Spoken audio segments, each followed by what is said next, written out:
Bien évidemment, il faut rappeler avant tout que la coopération sécuritaire entre l'entité sioniste et le Maroc n'est pas nouvelle, hein. C'est une coopération qui remonte aux années 60 et qui est référencée dans des ouvrages, qui est mentionnée avec force détail dans des ouvrages de référence écrits euh, par des Israéliens qui étaient proches des cercles du pouvoir à l'époque. Et on parle d'une coopération et d'une collaboration très étroite entre l'entité sioniste et le Maroc.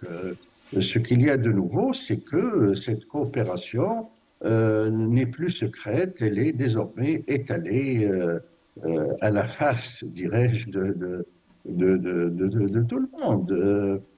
Bien évidemment, cette coopération pose de très gros problèmes au niveau régional, Oui, puisque nous savons que l'entité sioniste, quand elle pénètre dans une région, ce n'est pas pour rigoler, c'est pour susciter des tensions, susciter des guerres, susciter des affrontements, susciter des guerres civiles, instrumentaliser des groupes terroristes.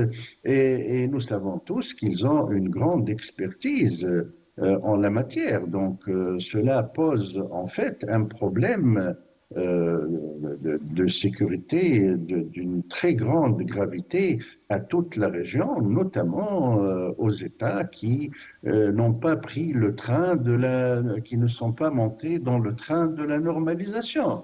Je veux dire par là, je vise par là, bien évidemment, l'Algérie et la Tunisie, puisque cette coopération militaire et stratégique a des objectifs. Le Maroc cherche des objectifs à travers cette coopération et l'entité sioniste également. Ce qui est sûr, c'est que cette coopération n'annonce rien de bon pour toute oui. la région et elle lance un défi aux États de la région, notamment à l'Algérie et à la Tunisie, pour trouver des réponses appropriées. Il ne faut pas prendre cela à la légère, puisque d'après ce que nous avons constaté sur le terrain, nous parlons aujourd'hui d'une nouvelle génération de guerre, d'une guerre en réseau, de moyens technologiques nouveaux, de guerre.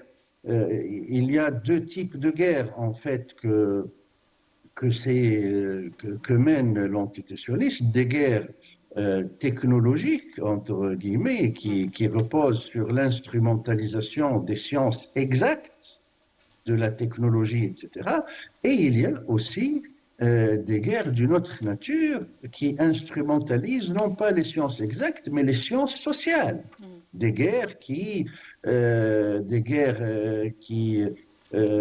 montent les uns contre les autres, qui instrumentalisent les mouvements terroristes, etc., etc. Et Oui, nous avons vu tout cela d'une manière tout à fait claire au au Moyen-Orient, en Moyen-Orient. Syrie On va, et ailleurs. Donc, cette coopération pose un très grand défi aux États de la région à l'ensemble de la et ces région, voire États même doivent trouver les réponses urgentes et les réponses, dirais-je, stratégiques à ce défi stratégique.